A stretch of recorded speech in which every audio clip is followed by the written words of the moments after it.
It's Divas That Care Radio. Stories, strategies, and ideas to inspire positive change. Welcome to Divas That Care, a network of women committed to making our world a better place for everyone. This is a global movement for women, by women, engaged in a collaborative effort to create a better world for future generations. To find out more about the movement, visit divasthatcare.com after the show. Right now, though, stay tuned for another jolt of inspiration. Hello to all. Welcome to Divas That Care Network. I am Joyce Benning, and I will be your host for this absolutely invigorating, robust lifestyle show. I want to thank each one of our listeners that have tuned in live and will be listening to the podcast also. I am just very, very grateful for each one of our listeners today. And I am just overly excited today to have with me a returning diva, Sharon Dilley. And we are going to talk about a wonderful topic today called Changing Veterans' Lives One Day at a Time. And what a more fitting topic than right here on Veterans Day. Sharon, could you please introduce yourself and tell our listeners a little bit about yourself today? Absolutely, and thank you, Joyce, for having me on your show. My name is Sharon. I live in rural Oklahoma, and I work with American Humane, who provides service dogs for veterans in need.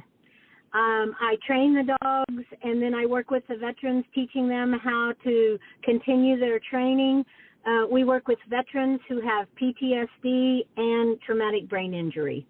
So that's a job that most people would just love to have, and I'm lucky enough to have that job.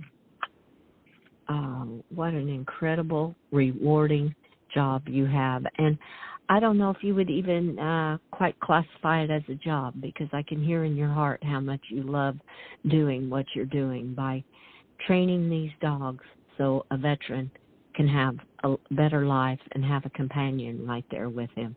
Oh, girl, that is just beautiful. It just gives me the chills how rewarding that must be. I've just got an all-over good feeling. Thank you. It is.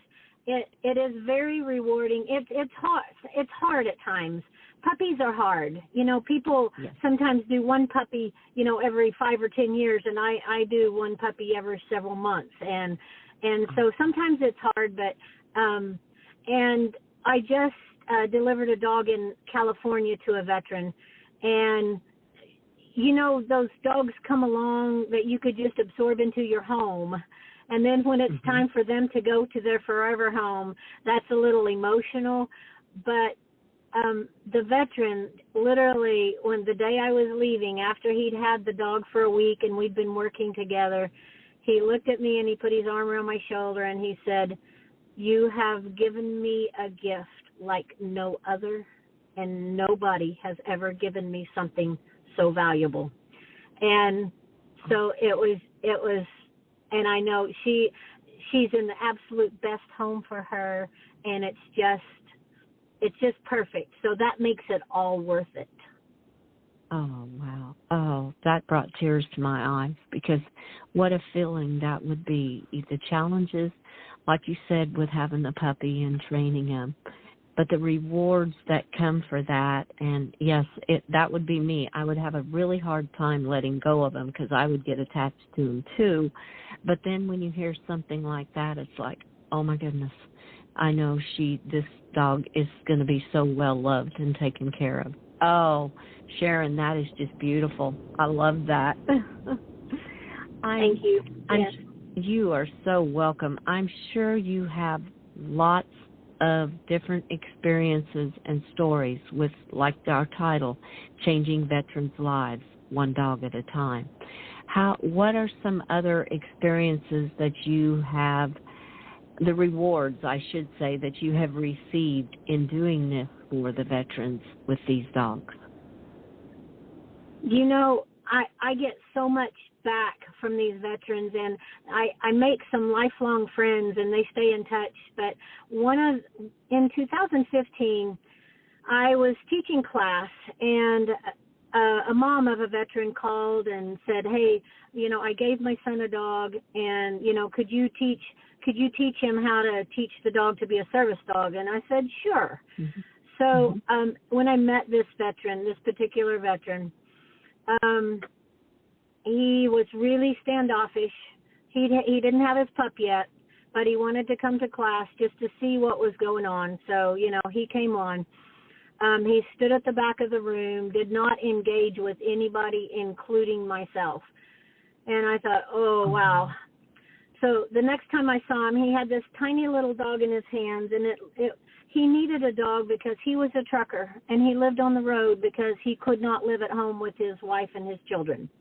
The only thing he could do was live in that truck. So he wanted a small dog. Could not hug his daughter, could not go to restaurants, could not go to family gatherings. And, they were just hoping that this dog would help him enough to where he would get more comfortable living a more normal life. And so he brought this tiny little pup to class, and literally I could hold her in my hands. And we had a class of veterans and 6-month-old German Shepherds. And I told them, I said, you just need to protect that dog tonight. Make sure she doesn't become lunch. But over the course of the next few months, Abby, the little dog, just became his sidekick. And he learned how to teach. He learned how to teach her everything she needed to be his service dog. And a couple of months later, we were having graduation, and my husband came in, and a lot of veterans came in, and we kind of make a big deal of these guys. When they can pass this, there's no certification for service dogs, but when they can pass the public access portion that I ask them to do and things, we make a big deal of it because it's a big deal to them. And he came after, and of course him and his dog passed. And he came up and he gave me a great big bear hug. And I realized what he had done, but I wasn't even sure that he did. And then he looked at me and he says, I know. Thank you. And yes, I can hug my daughter now. And it was just over the course of a few months, this pup, literally, and it was a baby. It wasn't a service dog yet. It was just this tiny baby puppy, but it still was life-changing for him. And at the beginning, last year, he was in town. He'd moved off, and then he was in town, and he called me, and he said, hey, you want to meet for lunch? Absolutely. We met at a restaurant, and he had his dog with him, and we ate lunch in a restaurant, which he previously could not do either. And so that story, he sticks with me. He touches base with me every little bit. He'll say, hey, how you doing? And, I inquire about him and his dog. But it's just those kind of miracle changes that let veterans live a more normal life than they ever could without a dog. Oh, wow. Oh. I think you just said it, a miracle change, and that's exactly what it sounds like, what these dogs are doing. They are performing miracles with these veterans. Dogs to me have always been they're just incredible. I always say I don't think they get the credit that they deserve for what they do, because they are just magical. They're a little miracle that's in our lives. And wow, was that ever a miracle story, from him to give you a hug right after that class, and then to go to a restaurant yet when he touched base with you. And now he can share that with his family, and all from a little puppy. Oh my goodness. Yeah. Tiny little puppy. Joyce, and I think you said something that is really important. We sell our dogs short every single day. They, for whatever reason, dogs have this knowing, and I can't explain some of the things. I train these puppies. I like to get them as babies and work with them, really, and just grow them into beautiful service dogs. That's my favorite thing to do. But I don't teach these dogs some of the things that they rise up and do. And I freely admit to the veterans when they say, did you do that? And I did not do that. For example, I had one veteran, literally I placed this dog on Wednesday, and he texted me Sunday morning, and I tell him, once I place a dog, I'm like 24 hours on call for that pup and that veteran to help them get settled in together. But he texted me Sunday morning early, and can you talk? And I'm an early riser, absolutely. So this pup had woke him up at midnight, licking his head. And what he didn't know is he just thought the dog needed to go out to use the bathroom. No big deal. You take him out to use the bathroom. That's what we all do, right? And she sat down and stared at him, sat down in front of him and just stared at him. And he's like, well, why did you wake me up? She was licking the back of his head. So they went back in, went back to bed, and 2 hours later, here she goes again. She's licking his head again. And so he took her outside again. And again, she sat down in front of him and stared at him. And as he was walking back in at 2, he realized that he was getting a migraine. He had debilitating migraines along with his other, with his TBI, his traumatic brain injury. And so he was able to take his medicines and get in front of that migraine, and it never did debilitate him like normal. 4 days. Oh. And he called. He said, did you teach her that? And I'm like, how would I know how to teach a dog to alert on a migraine, which I don't have? Right. So exactly. She just knew. Yeah, she knew. They feel it. They feel that, I would call it, they kind of feel that energy that something is coming on, like his headache was coming on. They have that intuition to know what is happening like that. And that she knew her love for him was to take care of him and let him know that he had one coming on before he even knew it. Right. Oh, that is awesome. Oh, my goodness. Wow. I know. Yeah, I go ahead. No, go ahead. What I was going to say is I hear stories like this every single day, and it just the dog I was telling you about in California, and I delivered her in October, I think, and so I stayed with them for 5 days, or in the same town, and we trained each day. And the day I was ready to leave, I went. We had one last training scheduled and a farewell from me and Ruby, and and he met me at the door that morning, and Ruby was turned out, and he said, I need to tell you something. And I thought, he was so serious. I worried a minute, and he said, I woke up last night with night terrors, and Ruby was beside my bed, and she put her paw on me and then laid her head on my chest. And he said it was so beautiful to wake up, but he literally, tears were rolling down his eyes while he was telling me this. And he said, it was so beautiful, I was able to stroke her and fall back asleep. Oh, my goodness. Oh, wow. Oh, that is just incredible. They just, like I said, their intuition is it's unbelievable, and they live by their heart. What's in their heart is how they live, just like she felt that and was right there. Oh, my. How do you keep your tears back? I'm teary-eyed through this interview. How do you keep your tears back when these veterans are sharing these experiences with you?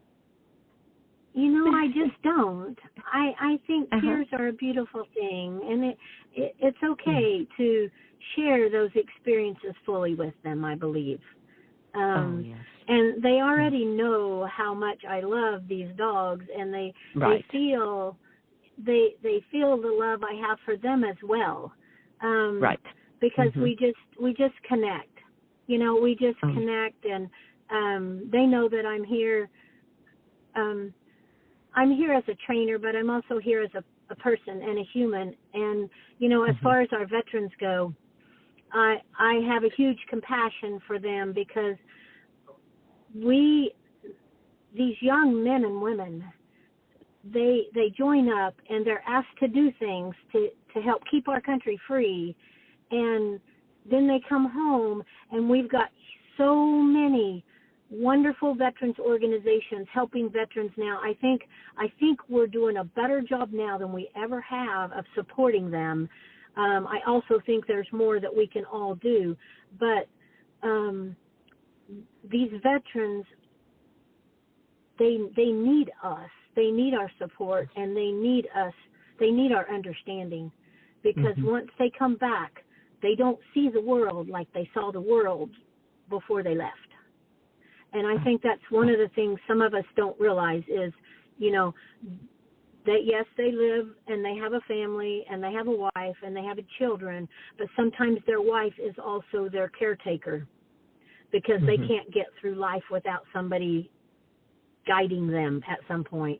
And so I think that's one of the things I would implore our listeners to, if there's a veterans organization near you, and there probably is, volunteer, get involved, reach out to them, because there's so many amazing, incredible men and women that have served, and they just want a chance at a more normal life.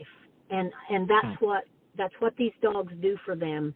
So, if you know of a veteran, go to AmericanHumane.org and have them apply for one of our dogs. We've got them all across the United States, or find an organization to work with, because they're out there and there is help.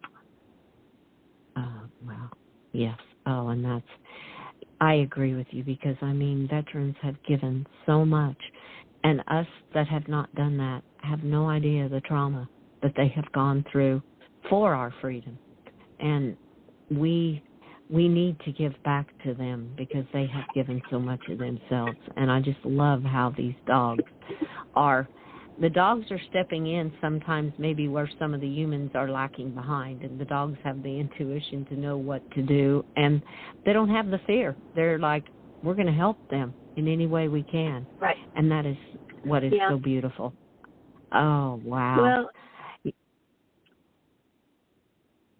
and I think the cool thing about the way I do things is I teach the veterans how to meet the dog's needs, and I teach them how to connect with the dog and take care of the dog, and then the dog just reciprocates. It just reciprocates. Yes. And it's so important, for the dogs have got to be tended to, and I think that's what, in the book I'm writing, that's one of the main things that I teach people how to do, is to realize, I just got back from New Jersey, and I was working with the man who had his dog already, a 6-month-old puppy. They loved this dog, but they did not realize how much exercise and all of these things a dog needs. They just can't live in these tiny little apartments. They have to get out. They have to walk. They have to have time to dig and chew and do all the dog things. And once you meet those needs for the dog reciprocates in kind every single time. Oh, I would agree 100%, because even with my dogs, my little red heeler, he knows how much I love him and care for him, and he would do anything for me. Any of my dogs would. It's just amazing how it is. Some of the instances you were talking about on a real small scale, as just a normal, not a veteran, but living with dogs and loving them with all my heart. If my husband's not home or something, they are just right there with me. And even if I go in the house, it doesn't matter what room I'm in. The other day I was taking a shower, and there they both laid right in front of the door, like, okay, we're laying here in this door, no one's coming through here. And it's just incredible how they know so much, and they will give everything they got to the person that they love and is taking care of them. It is such a beautiful friendship and such a companionship. It's hard to put into words when you experience that kind of love with a dog. Yes. It is. I always say my little red heeler is my very best friend, and he truly is. He knows me better than anybody else, and I'm not that's just how it is, because he's my buddy. And yes, and they don't tell your secrets that you don't want anybody else knowing either. Exactly. You can share everything with them, and they're not going to go tell anybody. There you go. Yes. Yes. Oh, that is just so beautiful. Well, I'm sure. Is there another experience that really stands out to you that you'd like to share with our listeners today, that dealing with the dogs and the veterans? Yeah, I just thought of one, actually. So I told you in the beginning that I live in rural Oklahoma. I believe it's the absolute perfect place to raise puppies, right? So I was delivering last, I think March, I'm not sure when. I delivered this dog to a large city. And, of course, I've exposed pups to Oklahoma City and, you know, our large cities. But this was a very, very large city. And, you know, I really stressed to the veteran, listen, he is not used to city streets. He's not used to cars all the time. So, you know, really take care of them. I really stressed that with this person, you know, this veteran, to really take care of this dog, because he has no clue about cars. And so he was used to, she had her morning walk that she took him on daily, you know, every day. And they were stopped at a stoplight, you know, waiting the walk signal to cross this busy street. And the walk signal came, and, you know, let's go. And we, you know, was planning on moving on, and he wouldn't come off the curb. He sat there. And I always tell my veterans, when your dog is acting out of character, don't just assume they're being stubborn or obstinate. Figure out what's going on with them. There's usually a reason. So she said that thought went through my brain. I went back to the curb because, you know, she was at the end of the leash stepping off the curb to go across, and he just sat there. So she went back to the curb. She said I was going to go have a conversation with him, figure out what was going on. So she stepped back up on the curb and squatted down beside him, and right when she did, a car came out of nowhere exactly where they would have been. And how did this country dog know that there was a car coming and that he shouldn't go where his person said to go in that moment? Wow. Yes, the dog just saved the person's life, no doubt. Oh, my goodness. Literally. Oh, that. Yeah.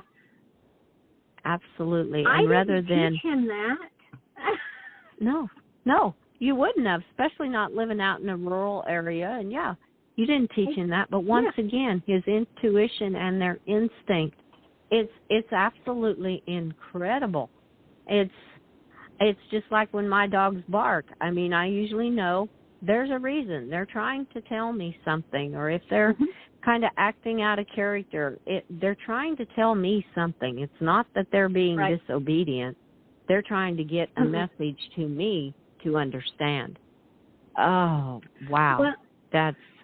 And speaking of that, Joyce, so even with you, and, you know, you and I are not veterans, and we don't have the trauma of war, but sometimes our dogs know, say if you have anxiety or if you're stressed about something or worried about something, so maybe your dog's acting a little bit off, or maybe he's a little clingy or something.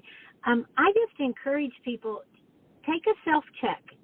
Figure out what's going on inside of you. Maybe they're trying to say, hey, come back. Settle down. All is well. Oh, that is so true. That is so true. I mean, my red heeler can read me. I mean, we read each other through our eyes. And he knows exactly how I'm feeling. And that was so true. If you're having a stressful day, they're feeling it. Probably double what you're feeling it, actually, because they're taking it on. They're taking on that energy. And just they're trying to help you through it by doing that, is the way I always look at it. That they're there for you and saying, hey, I'm right here. Let's just work through this together, is what I get from him. Exactly. Exactly. Well, I am willing to help anybody train or work with their pups, and I have all kinds of tips on my website, thepuppypuzzle.com. If anybody is interested, they can reach out to me, and I will respond. Okay. Well, we will definitely post that link as to your website also. Oh, that is incredible, offering like that too, that you help not only the veterans, you help a lot of people with the training of their dogs. And your book, and I love your website, Puppy Puzzle, that puppypuzzle.com. That is just perfect. That is so fitting for what you do. Thank you. Thank you. That is just awesome. Well, and you had mentioned about a book also. I also want to tell our listeners that you are one of our authors in Diva's Animal Prints on My Soul book that is going to be released in December. And we are just overly excited for each one of our authors, and it is very special to be able to have Sharon sharing information in our Animal Prints on My Soul book. So I just wanted to recognize you as an author in Diva's upcoming book to be released in December. So you don't want to miss that one either. Thank you. It's my pleasure. You are so very welcome. Well, and I knew this interview would just absolutely fly by, which it has again.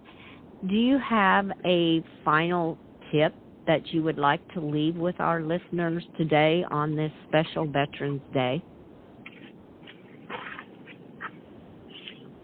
I think I've said pretty much what my message is pay attention to your pup.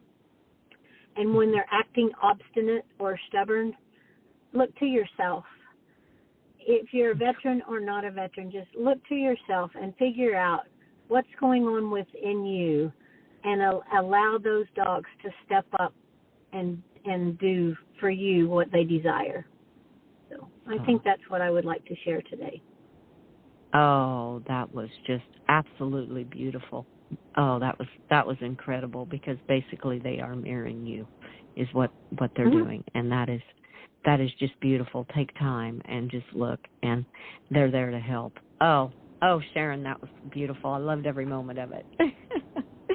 Well, thank you. And I have to ask, because you have so much to share. We barely talked on just a few things, and with the book being released, and you've got a book. Has your book been released already on puppy training? My book is not released. The Puppy Puzzle is not quite there. It's still in the editing phase. It's a training guide to help every dog thrive. But if you want more information, go to my website.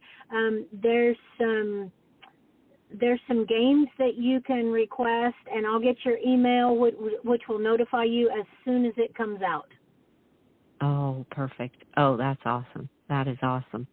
Well, I have to ask, will you be my guest again on the Robust Lifestyle Show? Because I would love to continue sharing more information that you have about training dogs, and with your upcoming book and you being an author in Diva's Animal Prints on My Soul, I would love to interview you again. I would absolutely be honored to share what I know and to visit with you. Oh, fantastic, Sharon. I am just overly thrilled to hear that. That is just awesome. Thank you again so much for such incredible information that you shared with our listeners today. It was incredible. You are welcome. I enjoyed every minute.